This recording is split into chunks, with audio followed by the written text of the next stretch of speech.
Hello everyone, welcome back to our channel. तो इस video में आज हम बात करने वाले हैं आंसर राइटिंग के बारे में। तो आंसर राइटिंग किस तरीके से करनी है उसकी पूरी डिटेल में यहाँ पे हम बात करेंगे, और साथ ही साथ मैं आपको आंसर लिखने का तरीका बताऊंगा कि कितने नंबर का क्वेश्चन, जैसे 15 नंबर का क्वेश्चन है तो उसको कितने पेजेस में करें, उसकी भी बात हम यहाँ पर करने वाले हैं। तो आप वीडियो को लास्ट तक देखिएगा, और चैनल पर आप नए हैं तो चैनल को प्लीज़ सब्सक्राइब करिए। आपका कोर्स चाहे जो सा भी हो, चाहे BA का आपका कोर्स हो, BSc हो या BCom हो, तीनों में ये फॉर्मेट लागू होगा।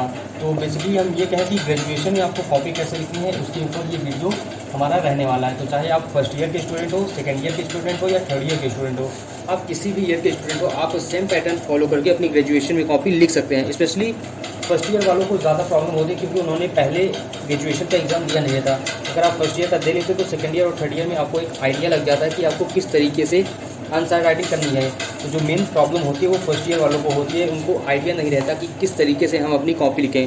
तो बेसिकली फर्स्ट ईयर वालों के लिए ये वीडियो तो बहुत ही इंपॉर्टेंट होने वाला है। तो आप वीडियो को लास्ट तक ज़रूर देखिएगा, और साथ में आप चैनल पर नए हैं तो प्लीज़ चैनल को सब्सक्राइब करिए।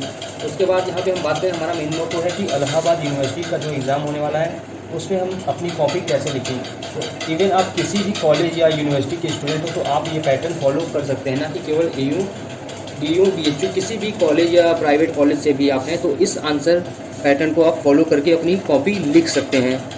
और यहाँ पे हम एग्ज़ाम की बात करें तो जिसमें 75 नंबर के पेपर होते हैं उनका 2 पेपर होता है, और जो 50 नंबर के पेपर होते हैं उसमें 3 पेपर होते हैं। और हम आंसर की बात करें तो जो टोटल आंसर आपको देने रहते हैं, मैक्सिमम 5 से 6 आंसर सभी में देने रहते हैं। तो आगे की बात हम आगे करते हैं, तो वीडियो से आप बने रहिए। उसके बाद मैं आपको बता दूं कि यहाँ पे आपके कुछ प्रैक्टिकल्स भी होते हैं जिनमें 3 पेपर होता है, और अगर इंग्लिश लिटरेचर की बात करें हम तो उसमें बिना प्रैक्टिकल के ही 3 पेपर होते हैं। तो आगे क्या प्रोसेस है आगे आप वीडियो में देखने वाले हैं।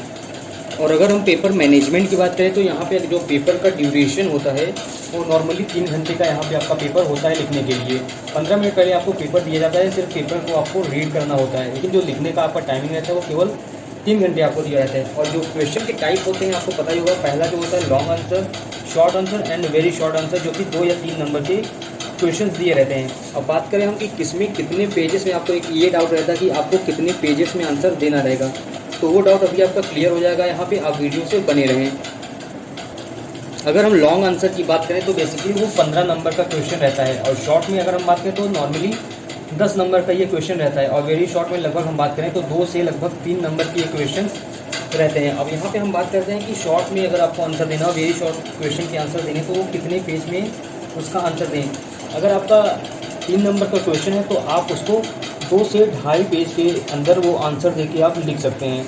इतना मैक्सिमम बहुत रहेगा 3 नंबर के लिए, इससे ज़्यादा आप टाइम वेस्ट मत करिए, क्योंकि आगे भी आपको पेपर देना है, ना कि केवल आपको इसी का आंसर। कभी कभी ऐसा होगा कि अगर आपको शॉर्ट आंसर भी आता रहता है तो आप उसको 4-5 पेज लिखने के चक्कर में अपना फालतू टाइम वेस्ट कर देते हैं। अगर आपका क्वेश्चन 3 नंबर का है तो 2.5 पेज उसके लिए मैक्सिमम होगा, इतना सफिशियंट है इसके लिए 3 नंबर के क्वेश्चन के लिए। और अगर हम बात करें शॉर्ट आंसर क्वेश्चन के लिए जो कि 10 नंबर का है, यहाँ पे अगर पहले आप देखेंगे अगर उस क्वेश्चन में वर्ड्स में आंसर देने को लिखा है, जैसे कभी कभी होता है कि 300 वर्ड या 400 वर्ड में वहाँ पे लिखा रहता है क्वेश्चन पेपर में। अगर हम मैक्सिमम इसकी बात करें शॉर्ट आंसर 10 पेज के लिए, तो मैक्सिमम आप 5 से 6 पेज में इसका आंसर दे सकते हैं, इतना सफिशियंट रहेगा 10 नंबर के मार्क्स के लिए। अगर हम लॉन्ग आंसर की बात करें 5 से 6 पेज इसका, तो मैक्सिमम आप मानने के लिए इतना सफिशिएंट रहेगा अच्छे नंबर आपको पाने के लिए। अगर हम लॉन्ग आंसर की यहाँ पे बात करें तो 6 to 7 पेज मैक्सिमम इसके लिए बहुत रहेंगे। अगर आपको आता है तो वेल, अगर नहीं आता तो 6 से 7 पेज मैक्सिमम है कि आपको अच्छे नंबर दिला देंगे। और जो एग्ज़ाम की कॉपी मिलती है उसमें नॉर्मली 30 से 32 पेज वहाँ पे मिलते हैं। अगर हम लॉन्ग आंसर की बात करें तो लॉन्ग आंसर लगभग आपको 2 से 3 आंसर लॉन्ग लिखने रहते हैं। कहने का मतलब अगर हम 7 पेज के हिसाब से देखें, अगर आप 3 देखते हैं तो यहाँ पे 21 पेजेस, मोटा मोटा देखें तो 18 पेज यहाँ पे आपके लॉन्ग आंसर ले लेंगे। अगर हम शॉर्ट की बात करें तो यहाँ पे कम से कम आपको 2 शॉर्ट आंसर तो देने ही रहते हैं, तो 5-5 अगर यहाँ पे देखें 10 पेज यहाँ हो जाते हैं। अगर वेरी शॉर्ट में अगर हम बात करें तो यहाँ पे भी लगभग पॉइंट करके 2 क्वेश्चन आपसे पूछे रहते हैं, तो यहाँ पे भी अगर हम देखें तो लगभग 5 से 8 पेज यहाँ पे आपका ले लेगा। तो अगर आप इसको ऐड करेंगे तो लगभग 30 पेज के बराबर हो जाएगा। तो ज़्यादा लिखने के चक्कर में आपको जो आंसर आता है वो भी आप मिस कर देंगे, और आपको एग्ज़ाम में जो क्वेश्चन आ रहा है पहले आप उसका आंसर देंगे।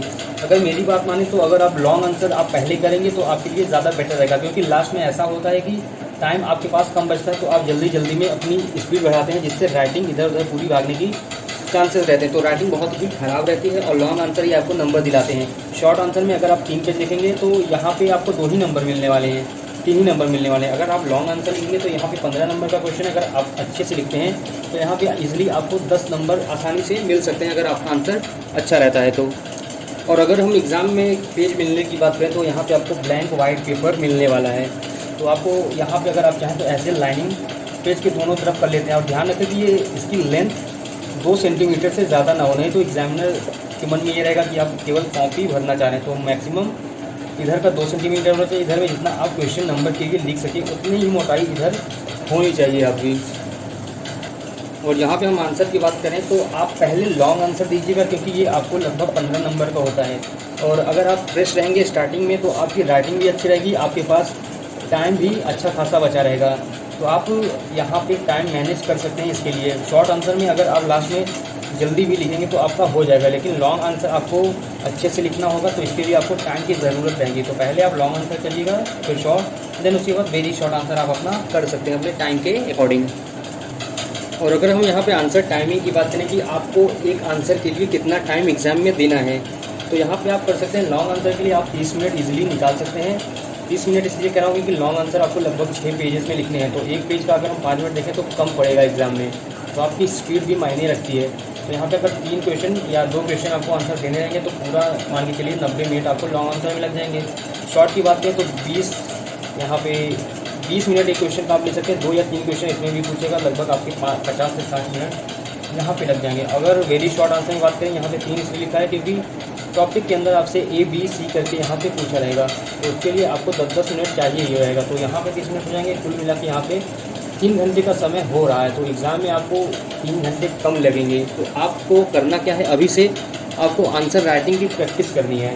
तो ब्लैंक पेज में आप डेली जो आप दिन भर में पढ़ते हैं तो उसकी प्रैक्टिस यहाँ पे आप लिख के कर सकते हैं। इससे होगा क्या, आपका आंसर भी इम्प्रूव होगा, प्लस आपकी स्पीड बढ़ेगी। स्पीड के साथ साथ आपका पेज भरने का तरीका पता चल जाएगा कि आपका एक पेज में कितने वर्ड्स आ रहे हैं। तो वहाँ पे एग्ज़ाम में तो आप गिनेंगे नहीं, तो ये अच्छा रहेगा कि आप डेली एक पेज लिखें। तो आप एक बार काउंट कर लीजिए, तो आप अपना एवरेज निकाल लीजिए कि मेरा एक पेज में कितने वर्ड्स के आंसर यहाँ पे लिख रहा हूँ मैं। तो उससे आपको एक आइडिया हो जाएगा कि एक पेज में आपका आंसर कितना आ रहा है। तो आई होप कि आपको टाइम मैनेजमेंट समझ में आ गया होगा कि कितने पेजेस लिखने हैं आंसर्स लॉन्ग आंसर में और कितना टाइम देना है। एक मोटा मोटा आपको एक आइडिया हो गया होगा कि कैसे आंसर को हम लिखेंगे और कितना टाइम वहाँ पे एग्ज़ाम में हम दे सकते हैं। वीडियो अगर आपको अच्छी लग रही है तो आप वीडियो को प्लीज़ लाइक करके चैनल को सब्सक्राइब कर लीजिए। तो अब यहाँ पे हम बात करते हैं आंसर राइटिंग की। तो सबसे पहले आंसर राइटिंग करते वक्त आपको एक चीज़ ध्यान देनी होगी, क्वेश्चन आपको अच्छे से पढ़ें। आप इसको बहुत ही ईजिली ले लेते हैं, क्वेश्चन को ठीक से नहीं पढ़ते हैं। तो होता क्या है कि बीच में अगर कहीं ना लिखा हो या नोट करके लिखा हो आंसर, तो आपका ध्यान उस पर नहीं जाता। देन आप करते क्या है, उसको हाँ समझ के पूरा आंसर लिख डालते हैं। जब आप आंसर लिख देते हैं तो बाद में आपको पता चलेगा कि अरे यहाँ तो ना लिखा। तो बेहतर यही रहेगा कि क्वेश्चन एक बार आप अच्छे से ज़रूर पढ़ें। तो सबसे पहले आपको आंसर राइटिंग में क्वेश्चन का जो पूछा है, क्वेश्चन जो आपसे पूछा है उसका आप इनको इंट्रोडक्शन देंगे पहले। देन उसके बाद आपको उसकी डेफिनेशन देनी होगी। इंट्रोडक्शन के बाद आप डेफिनेशन देंगे। तो आपको ये पैटर्न कैसे लिखना है यहाँ पे मैं आपको बता दूँ। जैसे कि अगर आप यहाँ पे ऐसा इतना इंट्रोडक्शन दिया, अगर आपका इंट्रोडक्शन यहाँ पे ख़त्म होता है तो आप यहाँ से स्टार्ट नहीं करेंगे। जैसे कि आपको यहाँ पे स्टार्ट करना है तो आप यहाँ बीच से स्टार्ट करेंगे। यहाँ पे जो गैप रहेगा वो लगभग 2 से 3 लाइन का आप गैप यहाँ पे दे सकते हैं। इससे होगा क्या, आपका आंसर एक फ्लो में दिखेगा, अच्छा दिखेगा और साथ में यहाँ पे आपकी कॉपी भी थोड़ी भरी भरी सी नज़र आएगी। फिर उसके बाद डेफिनेशन के बाद अगर हम बात करें तो यहाँ पे आपको बेसिक आंसर देना है क्वेश्चन का। तो जो डेफिनेशन है उसका बेसिक आंसर देना है। उसके बाद यहाँ पे आप कर सकते हैं, जैसे अगर आप किसी का स्टेटमेंट दे रहे हैं या किसी के द्वारा कोई चीज़ कही गई है उसका स्टेटमेंट यहाँ पे दे रहे हैं, तो आप इसको डबल इन्वर्टेड कॉमा में यहाँ पे आप उसका आंसर देंगे। तो ये चीज़ आप बहुत ही इंपॉर्टेंट हो जाती है। अगर आप बिना इसके दे देंगे तो यहाँ पे आपको नंबर कम मिल सकते हैं, लेकिन अगर आप डबल इन्वर्टेड कॉमा में किसी का स्टेटमेंट देंगे, और राइट वे यही होता है स्टेटमेंट देने का, तो इससे आपको यहाँ पे कॉपी जो एग्जामिनर देख रहा है उस पर इफेक्ट ज़रूर पड़ेगा। और उसके बाद आपको अंडरलाइन को हेडिंग करनी है और साथ में जो इम्पोर्टेंट वर्ड्स हैं उनको भी यहाँ पे लाइन अंडरलाइन करना है। हेडिंग और जो इम्पोर्टेंट वर्ड्स हैं उनको अंडरलाइन आपको यहाँ पे करना रहेगा।